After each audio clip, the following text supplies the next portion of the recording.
How is it I did about? Is it I did about?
Good, now lay in the middle.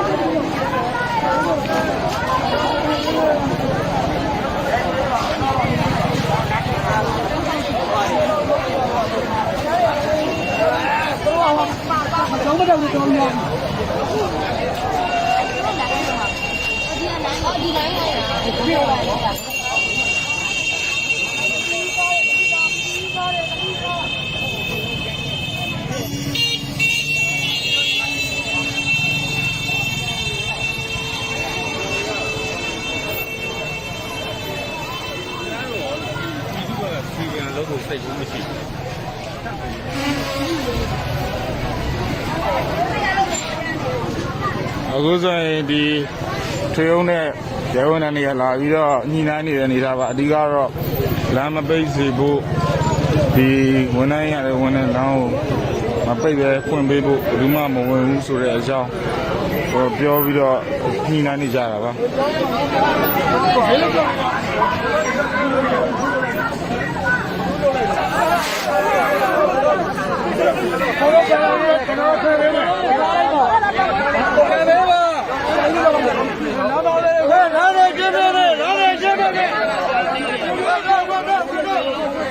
Come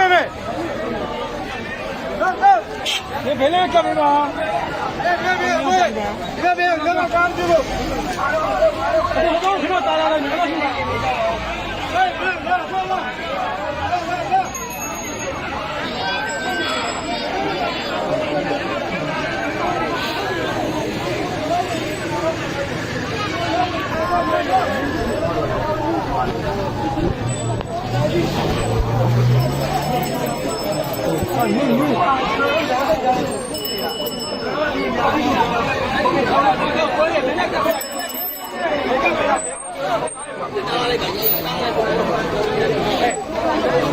各位，咱们来揪出来了，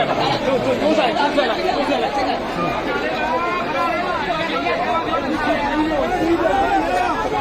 နေရာကတော့ BOC မှတ်တိုင်နာခေကန်ရဲ့ဘေးမှာဖြစ်ပါတယ်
အခုဆိုရင်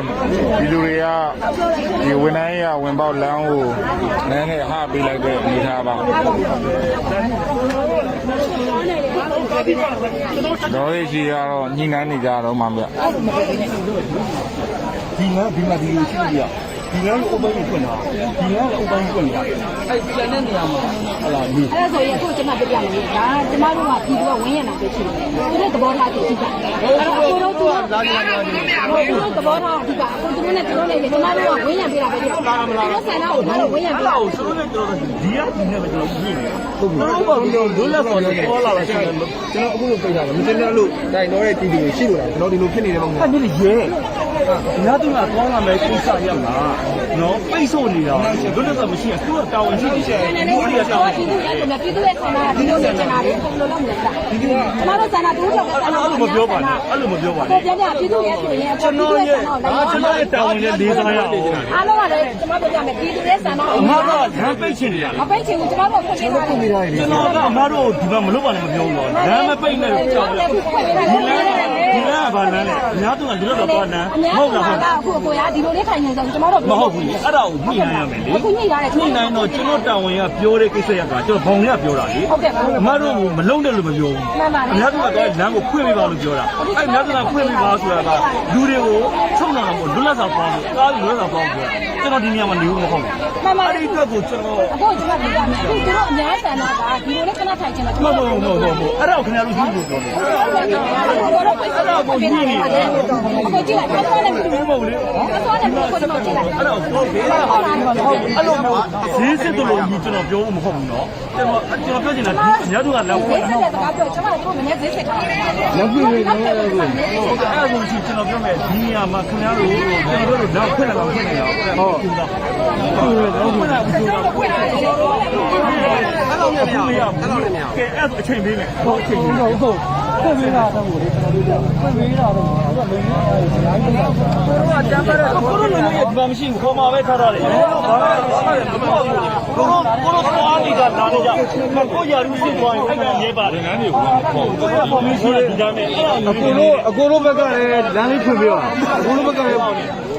ည်းကူညီပြီးတော့လမ်းလေးဖွင့်ပေးကျွန်တော်တို့စီးကနေကြနေကျွန်တော်တို့ဖော်ပေးအောင်နေမယ်လေဒီကကြနေမယ်လေဟုတ်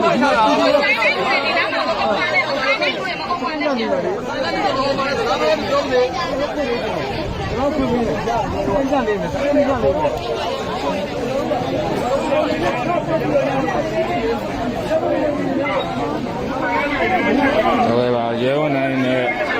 ဒီလမ်းထိပ်မှာဆန္ဒပြနေတဲ့ဒီလူတွေနဲ့ညှိနှိုင်းနေတဲ့အနေအထားပါ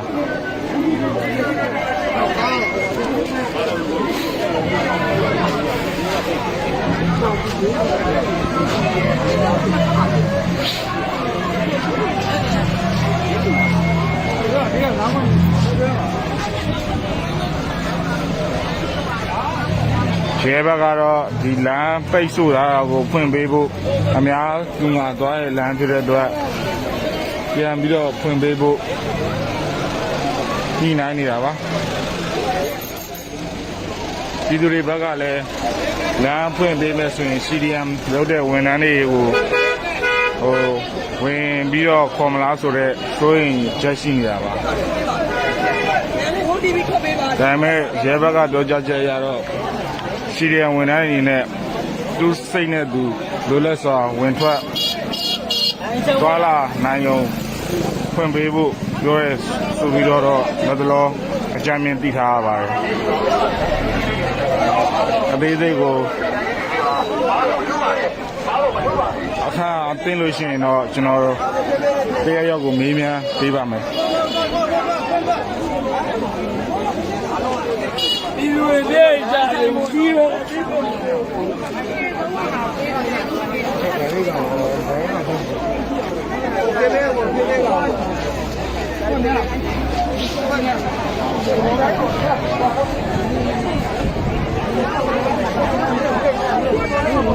ညီတို့နည်းနည်းဆက်တယ်အဝကြီးရမျိုးစကားပြောမယ်ညီတို့နော်ခဏလေးပဲပြောတယ်အားလေးခဏလေးဒီနိုင်တဲ့လူစားလို့နော်ခဏလေးပဲပြော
လောပေးရကျန်နေပေးပါစကားပြောနေလို့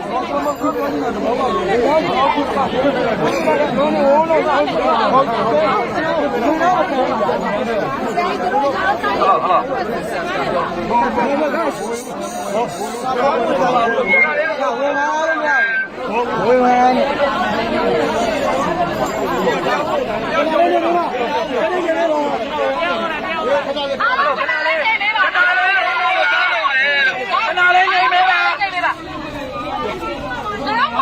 ပြောပြီးသွားပါ ရှင်းပေးပါပြီးလို့ရှိရင်ကျွန်တော်တို့တွေဘေးမှာကပ်ပြီးတော့ကြိုက်တဲ့နေရာမှာဆန္ဒပြပြီးငြိမ်းချမ်းစွာထိုင်လို့ရပါတယ်ဒီလမ်းကြောင်းကြီးရှင်းသွားတယ်ရှင်းသွားလာတယ်ရှင်းသွားတယ်ဆိုသူတို့ပြန်มาမယ်လို့ပြောပါတယ်အဲ့ဒီအတွက်ကြောင့်ကျွန်တော်တို့သူတို့ရဲ့စကားကိုကျွန်တော်တို့နော်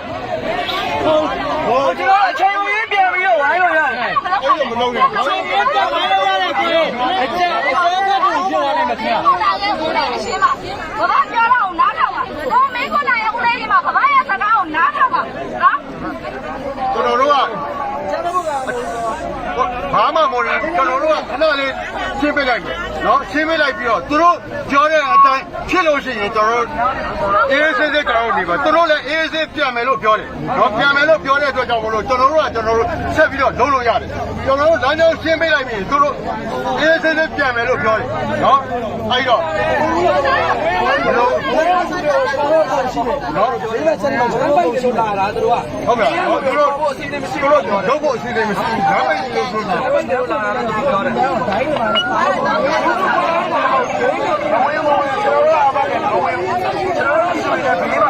အားလုံးကဒူးမလည်းပြည့်အားလုံးကဘာလို့ပါလို့ကောင်းတာဒီလမ်းတော့လေးပဲရှင်းနေ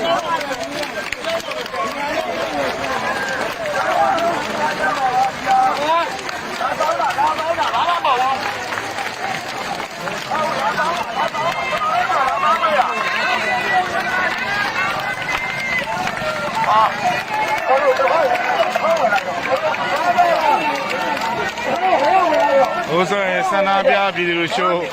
ထပ်ပြီးတော့လာပူပေါင်းတဲ့အနေထားပါဝင်လိုက်တော့ကျေးဇူးတင်တယ်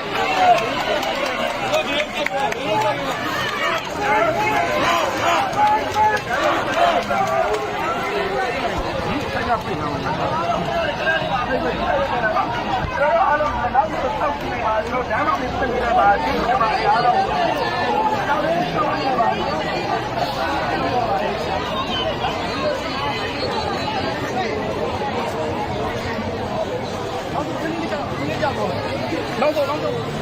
အဲ့တော့စီးတဲ့မှာမလို့ကြပါ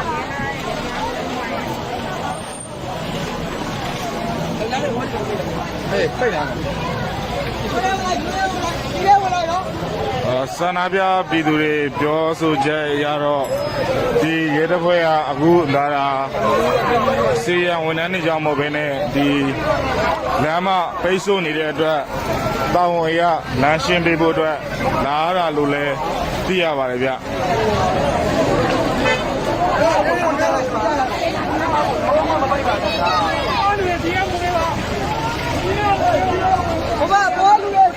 ဒါပဲဖြစ်ဖြစ်ဒီ BOC မတိုင်းတာရှေကန်ကြီးပေးဥပဟန်လန်းထိန်းနာမှာတော့လူတွေတစ်ဖြည်းနဲ့ပုံများလာတဲ့အနေအထားကိုတွေ့ရပါတယ်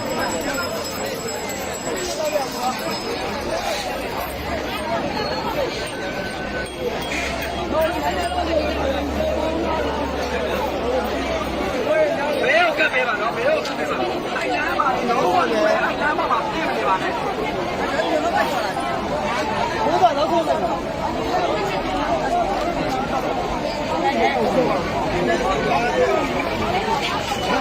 ဟိုဆိုရင်ဆန္ဒပြပြည်သူတွေကဒီလမ်းထိပ်ကိုရှင်းပေးလိုက်တဲ့ထည့်ပေးလိုက်တဲ့အနေအထားတွေ့ရပါတယ်ဒါပေမဲ့ကားတွေနဲ့ပိတ်ထားတာတော့ရှိပါသေးတယ်အဲ့ဒါကိုလည်းသူတို့ဆက်ပြီးတော့တစ်ခုခုလုံးနေပါတယ်ထည့်ပေးတဲ့ပုံစံတော့တွေ့နေရပါတယ်ဟိုလည်းခရစ်တီပေးပါ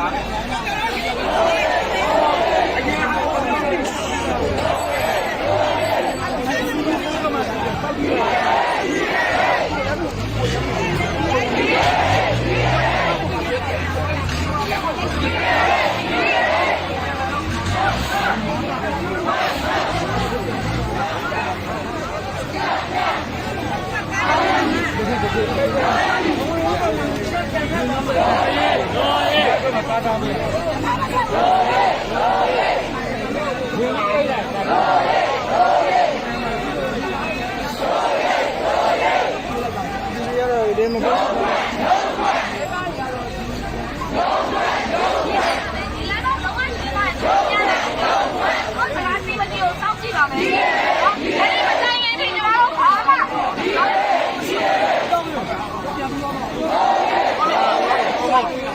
抽的。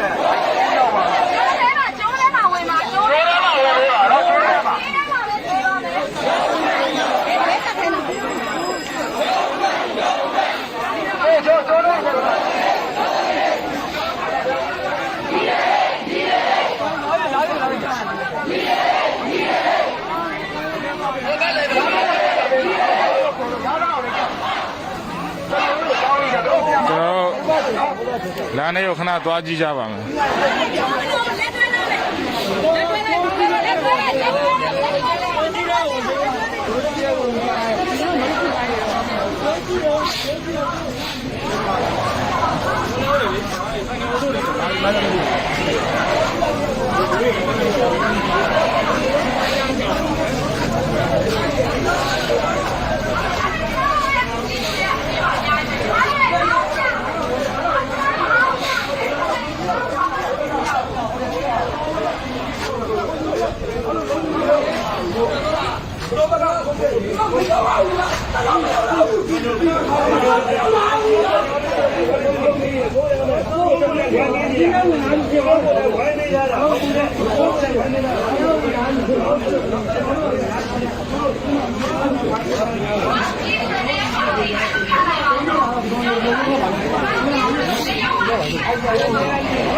我你们这个天的，都要不用家的，都要嘛，那个牛肉为啥都一样，一样的咯？我不要，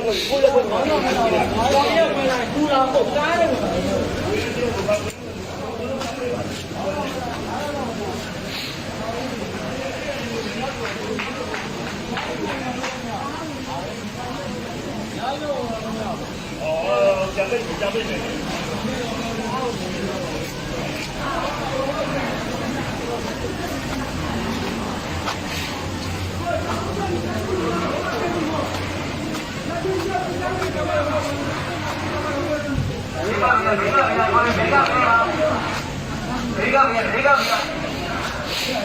哎，别的干没吧？别的干没吧？别的干没吧？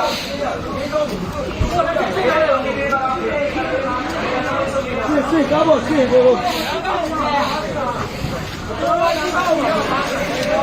是的，对吧？关于视频了吧？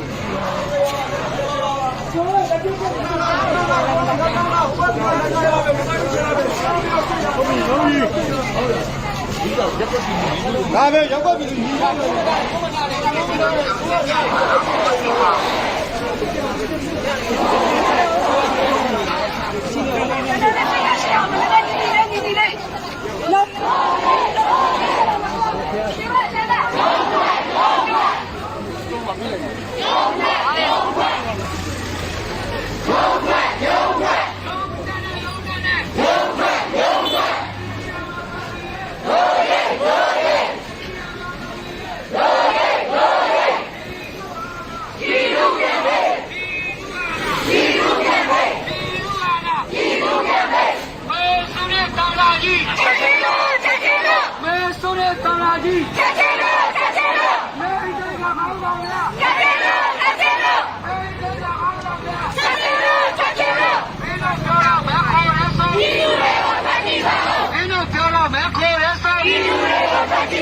मैं पार्टी को मैं पे गए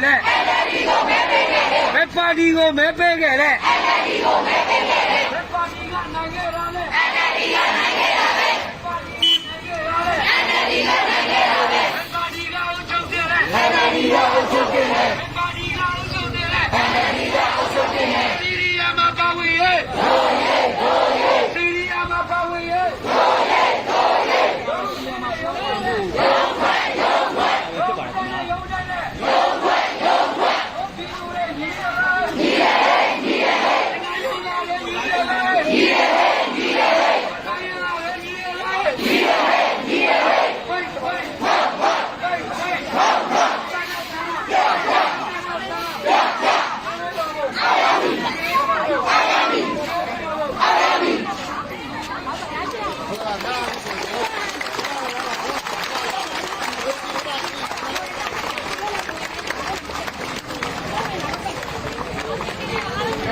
ဒီကတိတ်တော့ဘယ်လိုလုပ်မှာလဲဒါစဉ်းစားကြည့်တော့ပြက်ဖက်ကြီးဟောဗျာဟုတ်တယ်မလား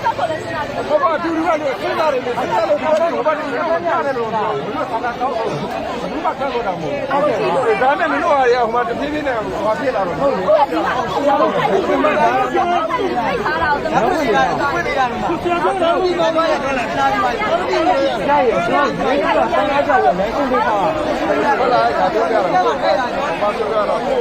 မှာပြောကြတာရှိနေတယ်ဒီတိုင်းဒါဘလို့ဘယ်မှမကြားနိုင်ဘူးပြောတာအဲ့ဒီကောင်းတဲ့ကြီးကအတော်တော်ပြအောင်ပြောတယ်ဘုံရရတယ်အဲ့ဒါတွေကဒီမှာမနေနေတော့ဟုတ်တယ်မဲရတဲ့ကြားတယ်ကျွန်တော်တို့ဒီရတာတွေကတပြေးပြေးတော့မရှင်းသွားအောင်လေကျွန်တော်တို့ကဒီကတော့ရှင်းသွားဘူးကျွန်တော်တို့လည်းပြည်သူတွေကတတ်နိုင်တော့လုပ်ပြီးနေရမယ်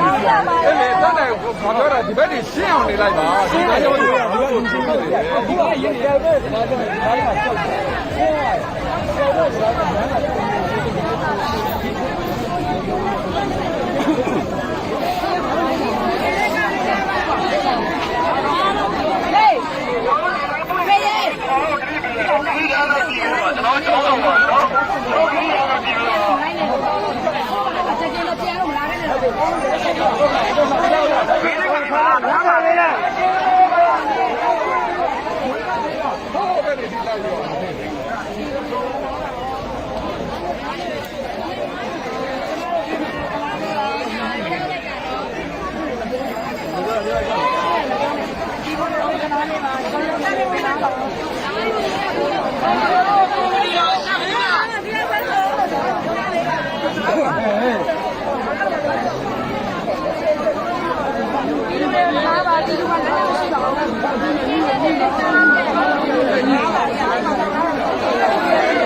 ရှိနေတယ်ကိုယ်ကမရှိနေဘူး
爸爸不是那主人，我不知道回来了。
Gracias.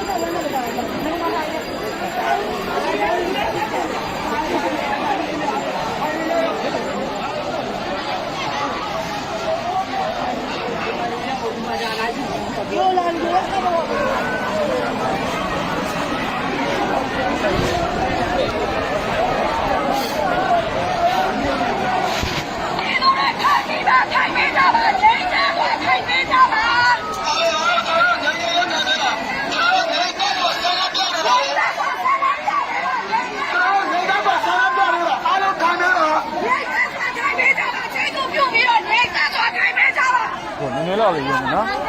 没老，哦，就有。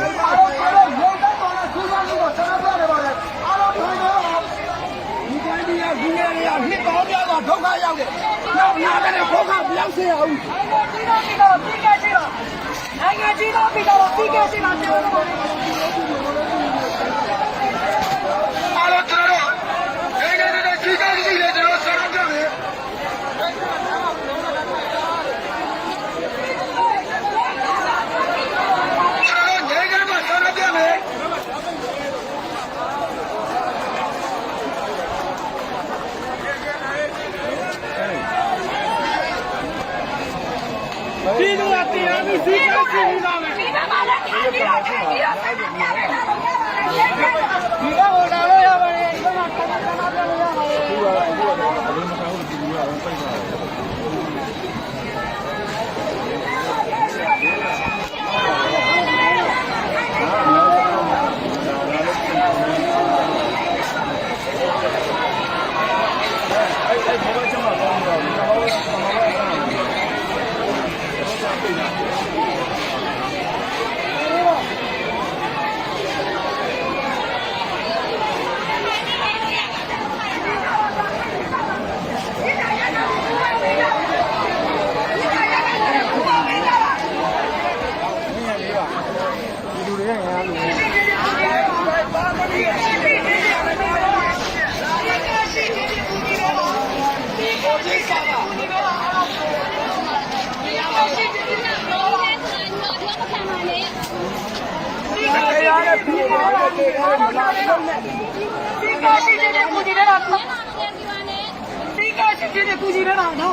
ကျန်းဖက်နေထားပါခင်ဗျာ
ဘာလို့ဟောကျွန်တော်တို့မဆက်နိုင်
你路也那么高呢，太阳太阳。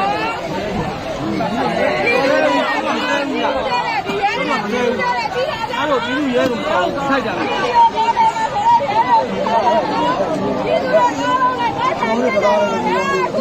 来路路啊！来路路啊！来路路啊！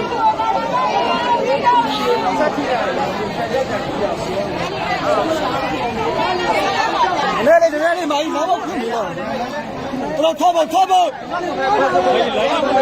掏嘛，掏嘛的，掏嘛，掏嘛开的。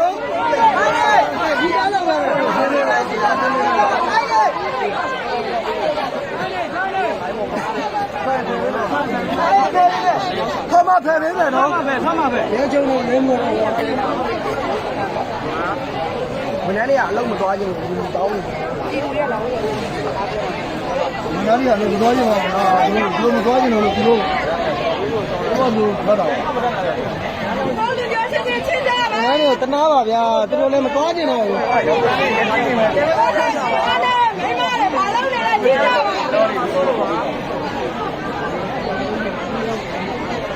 我也来吧，这边买的，这边买的，哎，别别，手里的，来拿嘛，不用来，我这给你家了，你来要我也这个哈，你来几没拿几个的，来要我也的，没让人来嘛。điều gì lấy đâu ngày làm mà là cái nào đó cái đàn làm khi nhà quên đi đấy quên anh nhiều là điều tụi nó là phá nào đúng như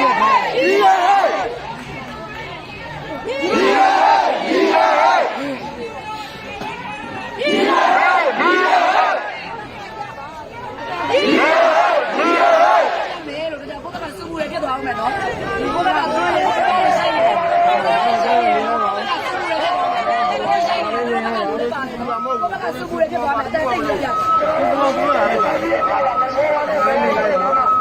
Cái sai mù. Cô bác sư phụ để cho bà mẹ.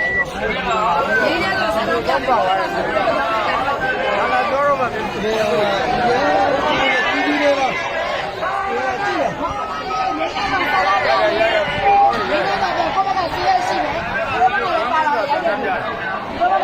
Cô bác sư phụ để cho bà mẹ nó.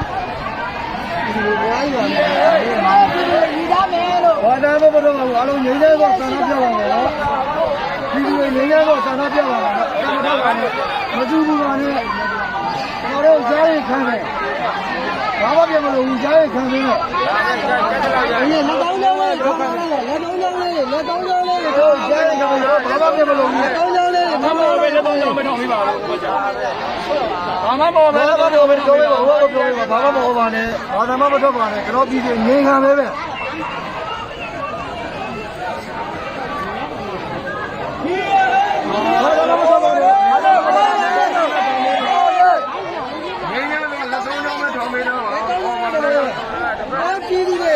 Nhớ nhớ rồi béပြောတာပါ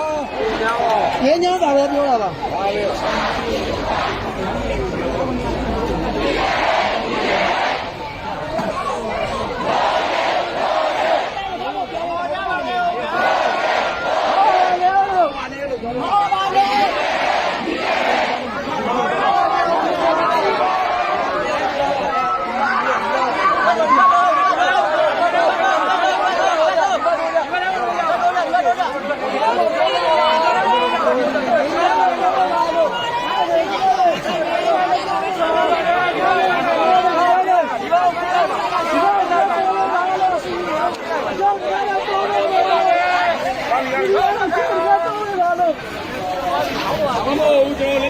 人家说都交呗，လက်သုံးကြောင်းမဲ့ထောင်ပေးတာပါ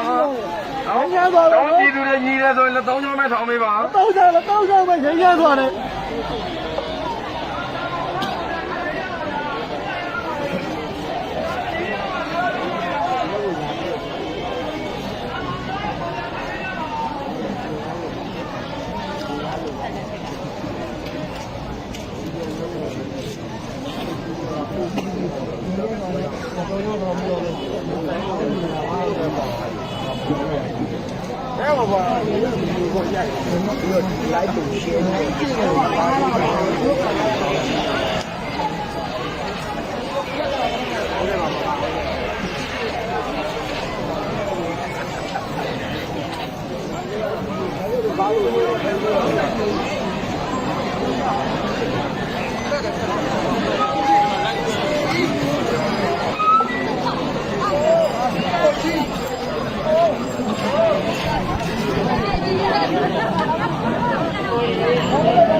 ပြီးရဘယ်ကြီးလဲဆို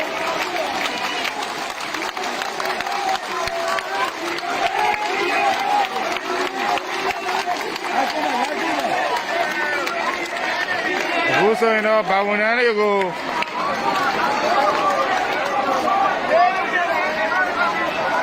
ဝင်ရပေးနေတဲ့ပြည်သူတွေကစပြီးတော့လူစုဆွဲဖို့ပြင်နေပါပြီရဲတပ်ဖွဲ့ဝင်တွေလည်းအကုန်လုံးစောက်ခွာသွားပါပြီသူတို့ကားရည်စီ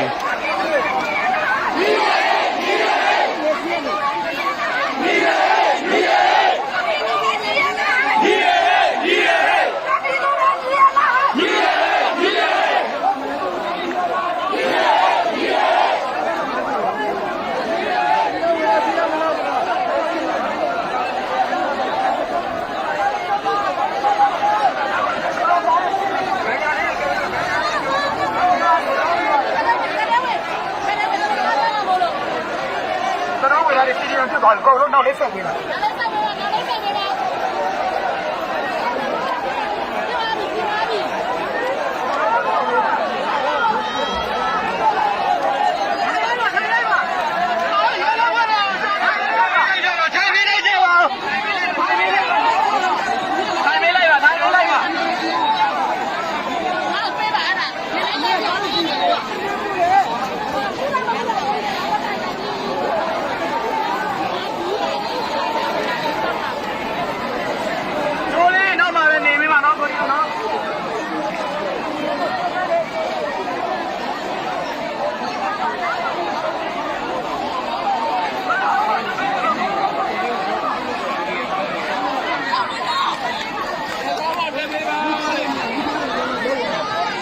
ရဲတွေပြန်ပြီးတော့စဝိုင်းလို့ဆိုပေမဲ့ဒီနီးတစ်ပိုင်းမှာတော့ပြည်သူတွေများတဲ့များလာနေတဲ့အနေအထားကိုတော့တွေ့ရပါတယ်ဗျ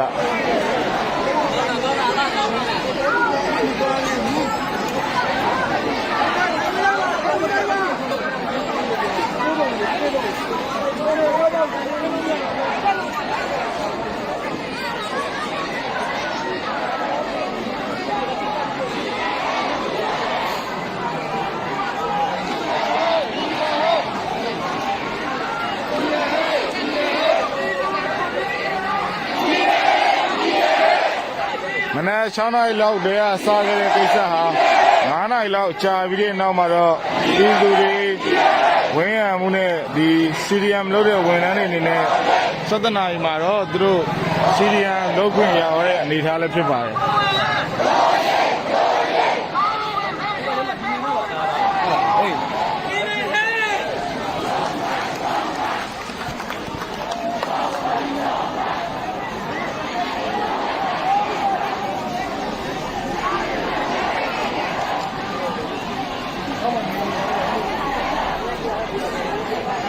โอเคပါရဲလည်းထွက်သွားပြီဖြစ်တဲ့အတွက်မို့ကိုဒီမှာခဏရင်နားပါမယ်